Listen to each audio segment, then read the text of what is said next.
5వ మాటగా యోహాను సువార్త 19వ అధ్యాయము. యోహాను సువార్త 19వ అధ్యాయం 28వ వచనమండి. అటు తర్వాత సమస్తమును అప్పటికి సమాప్తమై ఉన్నదని యేసు ఎరిగి లేఖనము నెరవేరునట్లు నేను దప్పిక కొనుచున్నాను అంటున్నారండి. ఏంటి దప్పిక? ఏమిటండి దప్పిక? అంతకు ముందు మాటలో ఏం చదువుకున్నాం మనం? ఆయన ఎవరికి దూరం అయిపోయారు? దేవునికి దూరం అయిపోయారు. దేవునికి దూరం అయిపోయినటువంటి ఈయనకి ఏ దప్పిక ఉంటుంది చెప్పండి, ఒకసారి ఆలోచించండి. ఏ దప్పిక ఉంటుంది? నా దేవా నన్ను ఎలా చేయి విడిచితివి. అంతకుముందు ఆసాపు గారు కూడా అంటున్నారు కదండి, దుప్పి నీటి వాగుల కొరకు ఆశపడినట్లు దేవా నా ప్రాణం నీ కొరకు ఆశపడుచున్నది, తృష్టపడుచున్నది. అంతకుముందు యొక్క జీవితాల గురించి ఆలోచన చేస్తే ఆయన అన్నటువంటి మాట ఏమిటి? దప్పిక కొని వారులారా నా యొద్దకు రండి, నా యొద్దకు రండి, నేను మీ దప్పిక తీస్తాను అన్నటువంటి ఈయనకే దప్పిక వేసిందంటండి. ఏంటి ఈ దప్పిక? త్రాగటానికి నీళ్లు కాదండి ఆయనకి వేసిన దప్పిక. దేవుడు తనకి దూరం అయిపోయాడు. దేవా నీవు నాకు దూరం అయిపోయావు, నా ఆత్మదాహం అంటున్నారండి ఆయన. దేవుని తోడ్పాటానికి దూరం అయిపోయటం అతని జీవితానికి అది ఒక దప్పిక. కాబట్టి ఇక్కడ దేవుడు ఎప్పుడైతే దూరం అయిపోయాడో వెంటనే ఆయన అంటున్నటువంటి మాట ఏమిటంటే నేను దప్పిక కొనుచున్నాను. కానీ ఆ మాట వాళ్ళకి అర్థమైందా? అర్థం కాలేదండి. ఎందుకు అర్థం కావట్లేదు? ఇది ఆత్మ సంబంధమైన సంగతులు, ఆత్మ చెప్పు మాటల వల్లే అర్థమవుతుందండి. వాళ్ళు ప్రకృతి సంబంధాలుగా ఉన్నారు కనుక వాళ్ళకైతే ఈ మాటలు అర్థం కాలేదు. ఆయన అంటున్నాడు నేను దప్పిక కొంచున్నాను. తర్వాత ఏమన్నాడండి? వెంటనే వాళ్ళు ఆయన దప్పిక కొంచున్నాను అనగానే ఏమిటి ఈయన దప్పికేంటి? దేవుని యొక్క తోడ్పాటు కావాలి, దేవుని యొక్క కృప కావాలి, దేవా నీ సన్నిధి కావాలి, నీ మాట కావాలి, నీ సహకారం కావాలి, నిన్ను చూడాలి అనేటువంటిది ఈయన యొక్క ఉద్దేశం. అప్పుడైతే చీకటి కమ్మి ఉన్నది, దేవుని తోడ్పాటు ఎడబాటు, దేవుని తోడ్పాటు లేదు, దేవుని సహకారం లేదు కనుక దేవా నీ కోసం నా ప్రాణం ఆశపడుచున్నది అనేటువంటి రీతికి ఈయన మాట్లాడుతున్నాడు. నిన్ను చూడాలనే ఆశ చేత నా ప్రాణము కృషించబోచున్నది, ఎప్పుడు నిన్ను చూస్తానటువంటి రీతికి ఈయన మాట్లాడుతుంటే ఆ మాటలైతే వాళ్ళకి అర్థం కాలేదండి. దేవుడి తోడ్పాటు ఎప్పుడైతే ఆయనకు దూరం అయిపోయిందో ఆయనకి ఎక్కువగా మాట్లాడలేదండి. మాటలు కూడా వెంటనే మాట్లాడేశాడండి. ఆ మాటలన్నీ కూడా వెంటనే 3 గంటలప్పుడే దాదాపు ఈ 4 మాటలు కూడా మాట్లాడటం జరిగిందండి. వెంటనే నా దేవా నన్నేలా చేయి విడిచితు అని తన గురించి ఆయన అన్నాడండి. ఒంటరితనాన్ని అక్కడ చూపిస్తున్నాడు. రెండవదిగా తనకు కలిగినటువంటి సమస్యను దేవుడికి తెలియజేస్తున్నాడు. దేవునికి దూరం అయిపోవటమే ఈయనకు కలిగినటువంటి దప్పిక. ఈనాడు మన జీవితాల్లో దేవునికి దూరం అయిపోయామన్నటువంటి దప్పిక మనలో ఉంటుందా? మరేదైనా దాహం మనలో ఉంటుందా? ఏది మనలో ఉండాలి? దేవుని వాక్యము మనకు దొరకట్లేదు అనేటువంటి దప్పిక మనకు కలిగి ఉండాలి. నీతి నిమిత్తము ఆకలి దప్పులు కలిగి ఉండటం మీరు ధన్యులు. శరీరపరంగా కాదండి, శరీరపరంగా ఉన్నటువంటి దాహం గురించి ఈయన అంటలేదు. ఏంటిదంటే దేవునికి ఎడబాటు అయిపోయాడు. తర్వాత 29వ వచనం, చెరకుతో నిండిన ఒక పాత్ర అక్కడ పెట్టి ఉండేను కనుక వారు ఒక స్పాంజి చెరకుతో నింపి హిస్సోపు పొడకకు తగిలించి ఆయన నోటికి అంది ఇచ్చిరి. యేసు ఆ చెరకు పుచ్చుకొని సమాప్తమైనది ఏమంటున్నాడండి? సమాప్తమైపోయింది. ఏంటి సమాప్తమైపోయింది? ఏమి సమాప్తమైపోయింది? పుట్టించాడు దేవుడు ఈ లోకంలో, దేవుడు ఎందు నిమిత్తం తను పంపించాడో ఆ పని అంతటిని కూడా సమాప్తం చేసినాడు.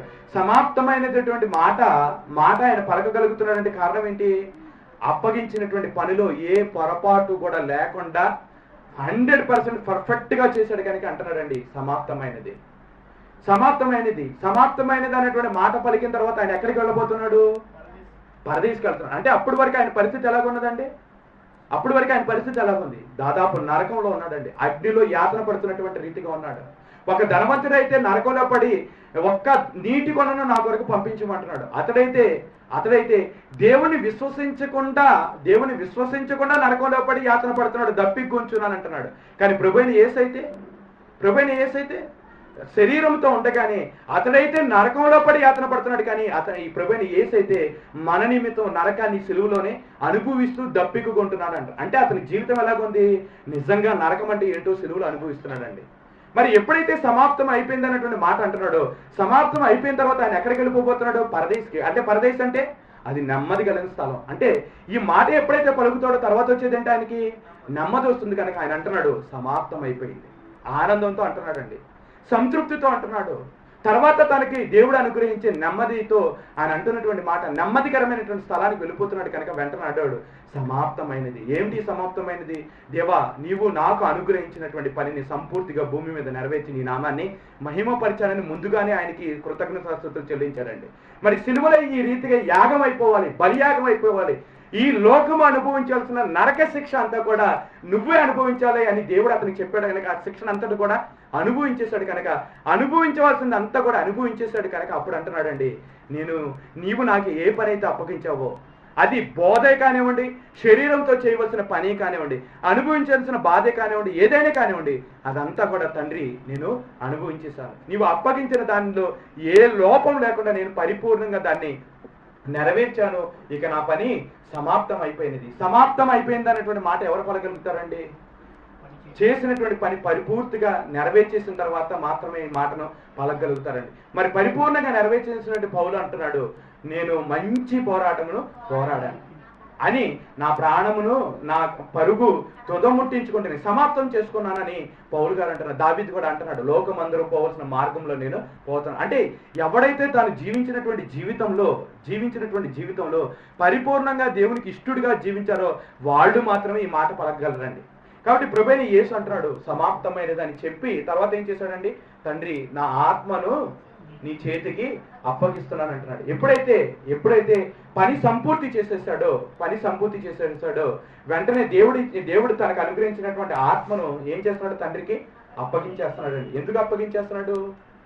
ఎందుకు అప్పగించేస్తున్నాడండి?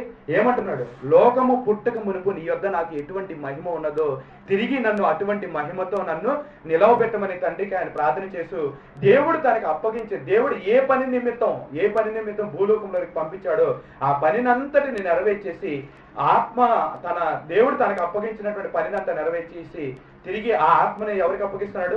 దేవుడికి అప్పగించేస్తున్నాడు. ఇది సిలువలో ప్రభువైన యేసు పలికినటువంటి 7 మాటలండి. ఈ 7 మాటల్లో మొదటి మూడు మాటలు తనకు అనుగ్రహింపబడినటువంటి వారి గురించి మాట్లాడాడు. మిగిలినటువంటి మాటలు తన అవసరతల గురించి దేవుడు తెలియజేశాడండి. ఈ మాటలన్నిటిని కూడా ఒకదాని తర్వాత పేర్చుకుంటూ వస్తే ఇవి మన జీవితాల్లో మనం కూడా ఇటువంటి పరిస్థితి వచ్చినప్పటికీ కూడా ఆ రీతిగా జీవించాలనేటువంటి ఒక సిలువ మార్గాన్ని గురించి ఇక్కడ తెలియజేస్తుందండి. సిలువను వచ్చిన వార్త నశించుచున్న వారికి ఎలాగుంటుందండి? వెర్రితనం. కానీ మనకు ఎలాగుంటుంది? దేవుని యొక్క శక్తి. ఏంటి దేవుని యొక్క శక్తి అంటే ఈ సిలువలో యేసు ఎలాగైతే జీవించాడో ఆ రీతిగానే మనందరం కూడా జీవించాలనేది దేవుని యొక్క ఉద్దేశం అండి. మరి ప్రభువైనటువంటి యేసుక్రీస్తు ఎప్పుడైతే ఈ రీతిగా జీవించాడో తర్వాత దేవుడు అతనికి అనుగ్రహించినటువంటి దేవుడు అతనికి ఎటువంటి స్థితిలో అతన్ని కూర్చోబెట్టాడు, ఎటువంటి పరిస్థితి అతనికి కల్పించాడో ఒకసారి ఫిలిప్పీలకు రాసిన పత్రిక 2వ అధ్యాయం, ఫిలిప్పీలకు రాసిన పత్రిక 2వ అధ్యాయము 5వ వచనంలో ఉన్నటువంటి మాటలండి. ఈనాడు మనం ఏం చేయాలి? ప్రభువైనటువంటి యేసుక్రీస్తుకి ఎటువంటి స్థితి వచ్చిందో అటువంటి స్థితి మనకి కూడా రావాలంటే మనం ఏం చేయాలనేటువంటి విషయాన్ని ఇక్కడ తెలియజేస్తున్నాడు. క్రీస్తు యేసుకు కలిగినటువంటి ఈ మనసును మీరును, ఏమిటి ఆ మనసు? ఏమిటంటే ఆ మనసు తన్ను తాను తగ్గించుకునే మనసు, శ్రమలను భరించే మనసు, తోటి వారిని ప్రేమించే మనసు, హింసించే వారి కొరకు ప్రార్థించే మనసు, అవసరతలో ఉన్నటువంటి వారి అవసరతల్లో ఆదుకునేటువంటి మనసు, ఒంటరిగా ఉన్నప్పటికీ కూడా దేవాన్ని దేవుణ్ణి తప్ప మనుషులను దూషించేటువంటి వాడిగా మాత్రం ఉండలేదండి. దప్పికొంటున్నప్పుడు దేవుడు దూరమైనప్పుడు దేవుని గురించి దప్పికొని ఉంటాను, దేవుని మీద ఆధారపడడం, దేవుడు ఇచ్చినటువంటి పనిని సంపూర్తిగా నెరవేర్చడం అండి. అటువంటి మనసు మనకి కూడా కలిగి ఉండాలంటున్నాడండి. ఆయన దేవుని స్వరూపము కలిగిన వాడై ఉండి దేవునితో సమానముగా ఉండటం విడిచిపెట్టకూడని భాగ్యమని ఎంచుకోలేదు గాని మనుషుల పోలికగా పుట్టి దాసుని స్వరూపమును ధరించుకొని తన్ను తానే రిక్తునిగా చేసుకున్నాడా లేదా? చూసినటువంటి వాళ్ళందరూ ఏమన్నారండి, వీడే రక్షించుకోలేడు, ఇంకా మమ్మల్ని రక్షిస్తాడు, నీవు కానీ ఇప్పుడు నీవు రక్షించుకుంటే తప్పకుండా ఇప్పుడు నీవు దేవుని కుమారుడని విశ్వసిస్తామని అందరూ ఏం చేశారు? ఆయన్ని హేళన చేశారు. రిక్తుడిగా తన్ను తాను రిక్తుడిగా చేసుకున్నాడు. మరియు ఆకారమందు మనుషుడిగా కనపబడి మరణము పొందినంతగా, అనగా శిలువ మరణం ఎవరికి ఇస్తారు? సామాన్యంగా మిగిలినటువంటి వాళ్ళు కూడా శిలువ మరణం పొందారండి. వాళ్ళు ఎందుకు శిలువ మరణం పొందారు? వాళ్ళు బందిపోటు దొంగలు. కాబట్టి బందిపోటు దొంగలాగా ఈ లోకం చేత అక్రమకారుడిగా ఎంచబడి తృణీకరింపబడినటువంటి వారికి అక్రమకారుడికి ఈ లోకం ఆయనకి శిలువ శిక్ష విధించినప్పటికీ కూడా ఏం చేస్తున్నాడు? శిలువ మరణం పొందినంతగా విధేయత చూపి శిలువ మరణం ఈ లోకం ఆయనకు విధించినప్పటికీ కూడా ఆయన మాత్రం ఏం చేస్తున్నాడండి? విధేయత చూపిన వాడే తన్ను తాను తగ్గించుకున్నాడు. అందువలన దేవుడు ఏం చేశాడు? అందుచేత పరలోకమందు ఉన్న వారిలో కానీ భూమి మీద ఉన్న వారిలో కానీ పరలోకంలో ఎవరున్నారు? తండ్రి అయిన దేవుడు, 29 పెద్దలు, కోటాను కోట్ల దేవదూతలు, వాళ్ళందరికీ. అంటే తండ్రి తర్వాత స్థానాన్ని ఎవరికి కల్పించాడు? ప్రభువైన యేసుకే సర్వాధికారాన్ని ప్రభువైన తండ్రి ఆయనకు అనుగ్రహించాడు. అదే మాట ఇక్కడ చెప్తున్నాడు.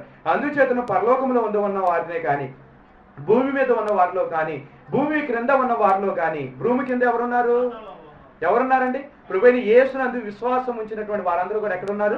భూమి కింద ఉన్నారండి. అంటే భూమిలో ఉన్నారని అనుకున్నాం కదండి. ముందు పరదేశం ఎక్కడ ఉన్నదంటే ఆ పరదేశం భూమి లోపల ఉన్నది కనుక భూమి కింద ఉన్నటువంటి వారిలో కానీ ప్రతి వాని మోకాలు ఎవరి నామాన్ని బట్టి వంగాలి? యేసు ఏం చేశాడు? అందరి ఎదుట తన్ను తాను తగ్గించుకున్నాడు. అందరి మోకాళ్ళ ఎదుట తన్ను తాను వంచుకున్నాడు. అందుచేత యేసుని ఏం చేయమంటున్నారు? ఇప్పుడు ఎవరైనా కానీ నా దగ్గరికి రావాలంటే తండ్రి అంటున్నాడండి, ఆ సింహాసనం మీద కూర్చుని పరలోకంలో ఉన్న దేవదూతలతో ఆయన చెప్తున్న మాట, మీరు ఎవరైనా కానీ నా దగ్గరికి రావాలంటే ముందు ఎవరు పర్మిషన్ తీసుకొని రావాలి తెలుసా? నా కుమారుడు పర్మిషన్ తీసుకొని రావాలి. నీవు దేవదూతమైనా, గాబ్రియేలు అయినా, మికాయేలు అయినా, భూమి మీద భక్తుడు అయినా, ఎంతటి గొప్పవాడు అయినా కానీ నా కుమారుడు పర్మిషన్ ఉంటేనే నా దగ్గరికి ఎలా ఉంచు. ఆయన అంగీకరిస్తేనే మీ ప్రార్థనకి నేను ప్రతిఫలాన్ని ఇస్తాను. ఆయన ఆమెనంటేనే నీ ప్రార్థనకి నేను ప్రతిఫలం ఇస్తానని చెప్పి దేవుడు అంటున్నటువంటి మాట. ప్రతి నామము కంటే పైనామమును ప్రతి ఒక్కళ్ళు కూడా ప్రతి నాలుకయు తండ్రి అయిన దేవుని మహిమార్థమై ఏం చేయాలి? యేసు క్రీస్తునే నా ప్రభువు, నా ప్రభువు అంటే నా రాజు అని ప్రతి ఒక్కళ్ళు కూడా ఒప్పుకొనున్నట్లు దేవుడు ఆయనను అధికముగా హెచ్చించి ప్రతి నామమునకు పైనామము ఆయనకు అనుగ్రహించాడు. అంతటి గొప్పటి ఆధిక్యతను దేవుడు అతనికి అనుగ్రహించాడంటే కారణం ఏంటి? తను ఏం చేశాడండి? తగ్గించుకున్నాడు, విధేయత చూపించాడు, మరణం పొందినంతగా విధేయత చూపించాడు. శరీరధారి అయినప్పుడు దినముల్లో మహావేదనతోను రోధముతోను తను మరణం నుంచి తప్పించేటటువంటి దేవునికి కృతజ్ఞతాస్తుతులు యాచనలు సమర్పించి తాను కుమారుడై ఉన్నప్పటికీ కూడా తాను పొందిన శ్రమల చేత ఏం చేశాడండి? మనవలే విధేయత నేర్చుకున్నాడండి. మరి పరలోకంలో దేవాది దేవుని కుడిపార్శ్వంలో కూర్చున్నటువంటి ఆయన ఈ భూలోకంలోకి వచ్చేటప్పుడు ఏం చేశాడు? తనకు కలిగినటువంటి వాటన్నిటిని కూడా విడిచిపెట్టి వచ్చి మరణము పొందినంతగా, సిలువ బండం పొందినంతగా విధేయత చూపించి తాను రిక్తుడిగా చేసుకున్నాడు కనుక దేవుడైతే అతన్ని తీసుకెళ్లి ఎవరికి అందనంత ఎత్తుగా, ఎవరు కూడా ఆయన్ని స్థాయికి ఎవరు కూడా రాలేనటువంటి ఒక ఉన్నతమైనటువంటి స్థానంలో పెట్టి ప్రతి ఒక్కరూ కూడా ఆయన ముందుకు వచ్చి మోకాళ్ళు వంగాల్సిందంటే ప్రతి ఒక్కరూ కూడా ఆయన ద్వారానే తప్ప నా దగ్గరికి ఎవరు కూడా మీరు రాలేరనేటువంటి ఒక మాటను ఆయన గురించి, ప్రభువైన యేసుని గురించి ఈనాడు మనకి తెలియజేస్తున్నాడు. కాబట్టి ఈనాడు మనము కూడా, ప్రభువైన యేసు కూడా మనకి ఒక వాగ్దానం చేస్తున్నాడండి. నేను నా తండ్రి వలన సింహాసనము పొందినట్లుగా నా యందు విశ్వాసం ఉంచినటువంటి మీకు కూడా నేనేం చేస్తాను? నాతో కూడా కూర్చుండటానికి సింహాసనం ఇస్తానని ప్రకటన గ్రంథంలో అయితే ఒక వాగ్దానాన్ని చేస్తున్నాడండి. ఆయనకు దేవుడు ఏ సింహాసనం మీద కూర్చోబెట్టాడో అటువంటి సింహాసనాన్ని ఈనాడు మనకి కూడా ఇస్తానంటున్నాడు. మరి ఆ సింహాసనానికి మనం కూడా వారసులం కావాలంటే మనం ఏం చేయాలండి? మనకున్నటువంటి యోగ్యతను మొదట పక్కన పెట్టాలండి. మనకున్నటువంటి అర్హతలను పక్కన పెట్టాలి. లోకపరంగా గనుడువా, లోకపరంగా ధనవంతుడువా, లోకపరంగా అందచందాలు కలిగినటువంటి వాడువా, నీవు ఎవరివైనా, నీకున్నటువంటి కులమో, మతమో, రంగు, అందమో, సౌందర్యమో ఏదైనా కానీ అవన్నీ కూడా యేసు ముందు ఏమైపోతాయి? ఏం చేయాలి? పక్కన పెట్టాల్సింది అంతే. సొగసు లేనటువంటి వాడుగా, స్వరూపము లేనటువంటి వాడిగా, ఎంతో సుందరుడైనటువంటి ఆయన తగ్గించుకున్నప్పుడు ఈనాడు నువ్వు నేను కూడా అలాగనే మనందరం కూడా ఏం చేయాలి?